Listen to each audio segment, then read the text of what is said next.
이 세 가지 코인들이 이제는 그냥 일반 알트코인들이 아니라 제도권에서 공식적으로 거래되는 상품으로 출시가 된다.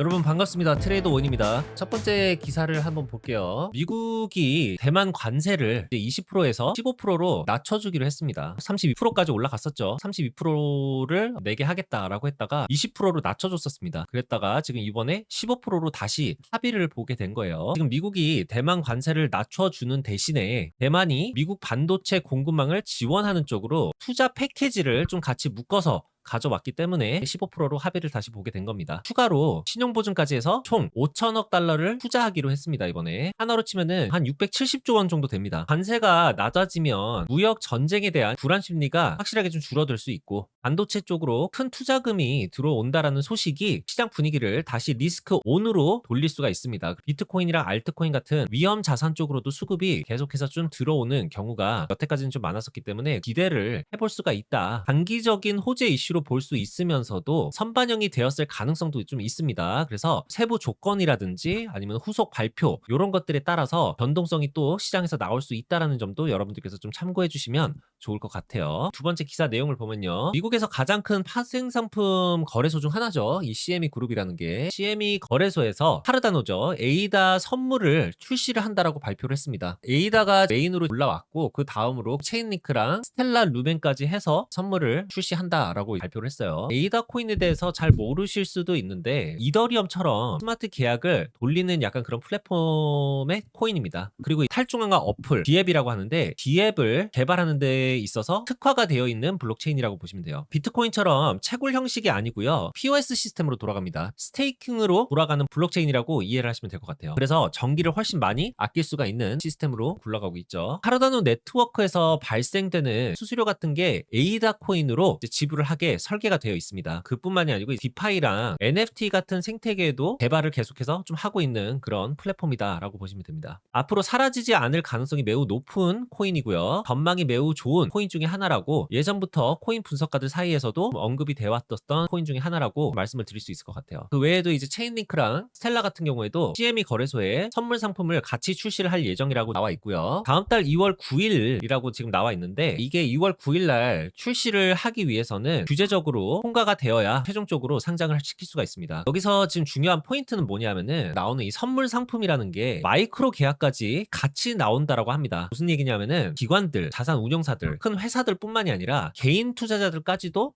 접근할 수 있게 설계가 되었다라는 의미예요, 여러분들. 이 세 가지 코인들이 이제는 그냥 일반 알트코인들이 아니라 제도권에서 공식적으로 거래되는 상품으로 출시가 된다. 이렇게 좀 이해를 하시면 좋은데 원래는 일반 코인 거래소들만 통해서 거래가 가능했었잖아요. 이제부터는 아예 기관들이 증권 상품처럼 정식으로 투자할 수 있는 그런 길이 열렸다라고 보실 수 있을 것 같아요. 하지만 이 부분도 아셔야 돼요, 여러분들. 선물이 생긴다라는 게 오를 때만 돈을 버는 시장이 아니잖아요. 내려갈 때도 돈을 벌 수 있는 그런 시장이 열린다라는 뜻이기 때문에 호재는 맞지만 동시에 하락에 베팅하는 세력들도 분명히 있을 겁니다. 그렇기 때문에 단기적으로는 급등도 나오고 급락도 나올 수 있는 그런 구간이 될 수가 있어요. 세 번째 기사는요. JP 몰건이 최근에 코인 시장이 하락한 것이 바닥 근처일 수도 있다 언급을 했어요. 비트코인이랑 이더리움 ETF 자금 유출이죠. 아웃플로우가 줄어들고 있기 때문이다. 이렇게 좀 이야기를 했습니다. 지금 시장에서 제일 중요하게 보는 것 중에 하나가 ETF 자금이에요. 차트를 보면서 뭐 이렇군 저렇군이 아니라 지금 앞으로 코인 시장이 잘 되기 위해서는 일단은 기관들의 자금이 들어오고 있는지 빠져나가고 있는지 이게 굉장히 좀 중요한 부분이기 때문에 비트코인 같은 경우는 이렇게 아웃플로우로 빠져나가는 돈이 줄어들었고요. ETF 아웃플로우가 줄어든다라는 거는요. 벌써 이미 많이 팔았다. 추가적으로 매도 압력 자체가 많이 약해질 수 있다. 이렇게 좀 보고 있어요. 단순하게 ETF만 본 게 아니고요. 선물 시장 지표랑 CME 거래소의 선물 포지션 데이터 같은 경우도 분석을 했다라고 합니다. 올해 1월 달 들어서 바닥 시그널이 강하게 보여진다라는 이야기를 JP 몰건이 했습니다. JP 몰건이 이번에 비트코인이 하락했었던 부분에 대해서도 설명을 했어요. 하락을 했었던 이 부분, 이 이유가 뭐냐? 시장 유동성이 박살이 나서는 아니다. 작년 4분기 때 많은 투자자들이 리스크를 이제 줄이는 과정에서 나온 조정이라고 본다라고 이야기를 했습니다. 무조건 이제부터 반등이구나 받아들이는 거는 아직은 좀 위험할 수가 있습니다. 지금 장이 조금 더 빠지더라도 공포 심리 같은 게 아니라 포지션이 정리되는 구간이다. 기사 내용의 핵심은요. ETF의 아웃플로우가 멈추게 되면 세력들의 매도세도 멈춘다. 이렇게 좀 이해를 하시면 될 것 같고 이것도 있었죠. 비트코인 현물 ETF 자금 유입이 계속해서 올라가고 있다. 지금 코인 시장에서 제일 호재라고도 해도 과언이 아니죠. 이 이슈 자체가. 여기서 84K를 깨고 또 이렇게까지 좀 빠지는 그런 그림은 웬만하면은 안 나올 가능성이 굉장히 크다. 일단은 이 51선이 깨지면 안 되겠죠. 다음 기사도 한번 보겠습니다. 클래리티 법안 이슈인데 미국 쪽에서는 코인 시장에 대한 규제가 많이 불확실하다는 기관들이 적극적으로 투자할 수 있을 만한 명분이 부족했다라고 많이 보여지고 있어요. 하지만 이제 클래리티 법안이 통과가 되고 나면은 규제가 지금보다 더 명확해지기 때문에 기관들이 들어올 명분이 확실하게 생기게 됩니다. 자, 이것도 시장에서 굉장히 호재 이슈로 작용하고 있는 부분 중에 하나이기도 합니다. 어제 말씀드린 얘기지만 한국에서도 이제 STO라는 거, 증권형 토큰의 법으로 정리되는 단계까지 왔다. 블록체인이 주식이라든지 이제 채권처럼 제도권 상품으로 인정을 받을 수 있게 되는 길이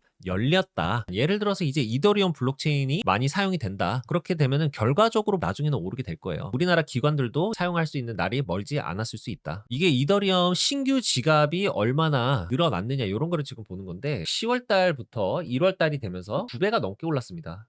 신규 유저들이 굉장히 많이 늘어났다. 거래를 하기 위한 걸 수도 있겠지만 에어드랍을 적극적으로 하는 사람들이 더 많아졌다거나 이더리움 블록체인을 활용해가지고 어플 같은 거 나온 것들을 활용하는 사람들이 많아졌거나 밈코인들이라든지 아니면은 이더리움 기반의 다른 코인들, 프로젝트들을 거래를 하기 위해서 이더리움 지갑을 개설을 하는 사람들이 늘어났거나 실질적으로 이더리움 같은 경우는 거래량이 늘어나고 있고 신규 유저들이 계속해서 늘어나고 있습니다. 지금 시장에서 보셔야 될 섹터는 아무래도 프라이버시 코인들입니다. 한국 거래소들을 사용하시는 분들 중에서는 지캐시라든지 모네로라든지 아니면 대시처럼 익명성을 보장해주는 코인들 있죠. 이런 것들이 정말 찐 프라이버시 코인들이라고 우리가 이제 표현을 하기도 하는데 이런 것들은 국내 시장에는 없습니다. 2019년도인가 상장 폐지를 다 시켜버렸습니다. 그래서 익명성을 보장해주는 코인들이 꼭 아니더라도 한국 거래소만 사용하시는 분들 같은 경우에는 요즘 최고로 관심 섹터인 프라이버시 섹터 코인들이 알고 싶으시다고 하시면 최근에 상장했던 코인이 있죠. GK 패스라는 코인인데 개인정보는 전부 이제 보호가 되면서 맞으면 맞다 인증만 해주는 그런 기술이라고 보시면 되는데 한국 시장에서 만약에 보신다라면 이런 GK 계열의 코인들을 보시는 게 차라리 나을 수도 있어요. 보면은 지금 역시나 프라이버시가 지금 1등이고요. 다음으로 시장에서 좀 수급이 많이 들어오는 섹터들이 이제 FI AI 그리고 AI 에이전트 묶어가지고 그냥 AI 섹터라고 보시면 되고 NFT랑 게임 섹터 그리고 디핀 섹터 밈코인들까지 포함을 시켜서 이걸 하나로 묶자라고 하면은 거의 대부분이 NFT에서 나온 코인들이 제일 많이 관심을 받을 수가 있어요. 펭구 코인 같은 거 아니면은 두두 코인이라고 있어요. 그리고 애니메 코인 이 코인들이 2021년도 때에 나왔었던 NFT들 중에서 블루칩이라고 불리는 것들이 있습니다. 거기서 이제 발행한 코인들입니다. 그래서 블루칩 NFT 프로젝트들이 발행한 코인들이 어느 정도 상승세를 보여줄 수 있다. 이렇게 좀 이해를 하시면 될 것 같아요. 시장에 관심을 가지고 있는 그 섹터만 가지고 제가 말씀을 드리는 거기 때문에 그 코인들을 무조건 사라 이렇게 말씀드리는 거 아니에요, 여러분들. 무지성으로 들어가시면 안 됩니다. 게임 섹터라고 하면은 엑시 인피니티 이런 코인들이 지금 올라갈 가능성이 굉장히 크죠. 엑시 인피니티 오늘 많이 올랐네요. AI 섹터 같은 경우도 보면은 좀 오를 만한 것들 뭐 ICP 같은 거 오를 수 있겠네요. 그렇죠? ICP라든지 뭐 IP 스토리 같은 거 이런 코인들이 한국 시장에서는 좀 주목을 받을 수가 있고 해외에서는 핫한 것들이 많아요. 오늘 40%나 올랐네요. 이런 코인이라든지 분석가들 사이에서 나오는 코인 중에 하나가 또 있어요. 팔 AI라고 이런 코인들이 좀 요즘 관심 대상입니다. 그 링코인 중에서는 이글 코인이라고 있어요. 이제 24시간 기준으로만 해도 43% 가까이 올랐는데 이런 코인들이 굉장히 좀 인기가 많습니다. 왜냐하면 이 이글 원이라는 코인 자체는 BNB 기반의 코인이거든요. 독수리가 뭐가 의미가 있냐면은 미국을 상징하는 동물이잖아요. 트럼프가 등장하면서부터 이 코인이 좀 뜨기 시작했어요. 사이클이 보통은 어떤 식으로 움직이냐면요, 여러분들. 일단은 비트코인, 이더리움 이쪽으로 먼저 들어오겠죠. 그 이후에 어디로 들어가느냐? 여기 지금 상위권에 있는 시총 높은 코인들 있죠. 수급이 먼저 들어옵니다. 그 다음에 나머지 알트 코인들로 이렇게 들어가는데 도지 쪽으로 만약에 들어간다 하면은 페페도 들어가고 시바이노 들어가고 막 이렇게 수급이 들어갔다라고 하면은 알트 코인 쪽으로 완전히 넘어갈 때 다른 밈코인들 쪽으로 넘어가고 약간 이런 사이클이 있어요, 여러분들. 개인적으로 좀 보고 있는 거는 비트코인 캐시를 보고 있습니다.